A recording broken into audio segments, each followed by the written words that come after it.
আর যুবক ভাইয়েরা, বাবা মায়ের কথা শুনবেন।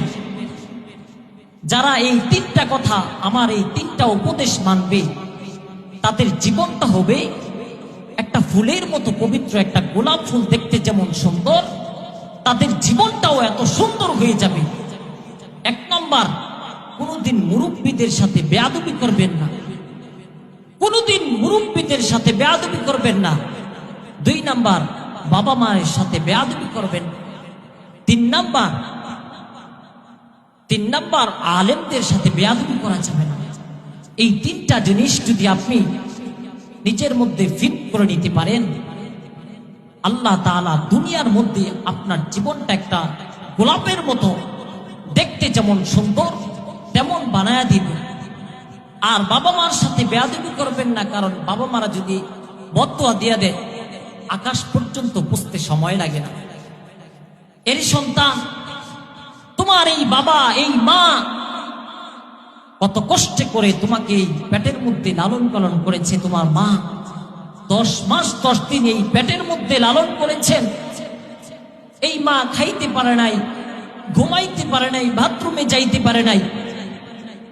তুমি দুনিয়াতে আসার পরেও কত রাত মা ঘুমায় নাই, বাবা ঘুমায় নাই। কিন্তু সন্তান, বাবা মায়ের সাথে বেয়াদবি করা যাবে না। বাবা মায়ের খেদমত করবেন। যাদের বাবা মা আছে তাদের খেদমত করেন, আল্লাহ তাআলা দুনিয়ার মধ্যেও তাকে চমকায়া দিবেন। কারণ হযরত ওয়াইস করুনি রাহমাতুল্লাহি আলাইহি এর জিন্দেগির দিকে তাকায়া দেখেন। তিনি সাহাবী ওই জামানায় ছিলেন, কিন্তু সাহাবী হতে পারেন নাই। কারণ কি? একমাত্র বাবা মা খেদমতের কারণে। হযরত ওয়াইস করুনি রাহমাতুল্লাহি আলাইহি চিঠি লিখলেন পয়গম্বর রাহমাতুল লিল আলামিনের নিকটে, ও পয়গম্বর, আমার খুব ইচ্ছা আপনার কাছে এসে আমি সাহাবী হব, আমি আপনাকে এক নজর দেখবো, আমার খুব ইচ্ছা পয়গম্বর। কিন্তু আমার মা অসুস্থ বৃদ্ধা, আমার মায়ের খেদমত করার কেউ নেই। পয়গম্বর রাহমাতুল লিল আলামিন চিঠির ওই পৃষ্ঠায় লিখে দিলেন, ওয়াইস করুনি, আমার কাছে আসার কোনো প্রয়োজন নাই, তুমি তোমার মায়ের খেদমত করো, মায়ের খেদমত করো। নবীজি এই ওই পৃষ্ঠার মধ্যে এই কথাটা লিখে দিলেন। নবীজির কথা অনুযায়ী চলতেছেন।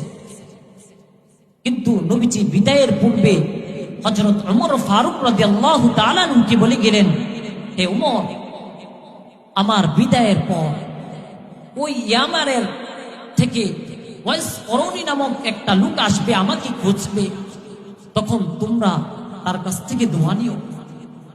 নবী বিদায়ের পরে ইয়ামান থেকে মদিনার মধ্যে যত কাফের আসে, ওমর রাদিয়াল্লাহু তাআলা আনহু খুঁজতে থাকে।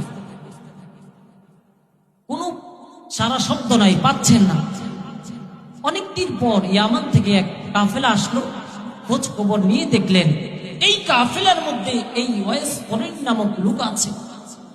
তখন ওমর রাদিয়াল্লাহু তাআলা আনহু বললেন, হে ওয়াইস করুনি, আমাদের জন্য দোয়া করি। তো ওয়াইস করুনি চোখের পানি ছেড়ে বলতেছে, আপনি তো রাসূলের জালিলুল কদর সাহাবী, আপনি আমাদের জন্য দোয়া করবেন। কিন্তু না, হে ওয়াইস করুনি, নবীজি বলে গিয়েছেন আমাকে তোমার কাছে থেকে দোয়া নেওয়ার জন্য। কারণ এত দামি হওয়ার কারণ কি? বাবা মায়ের খেদমত করার কারণে। বাবা মাকে কষ্ট দেওয়া যাবে না, বাবা মায়ের খেদমত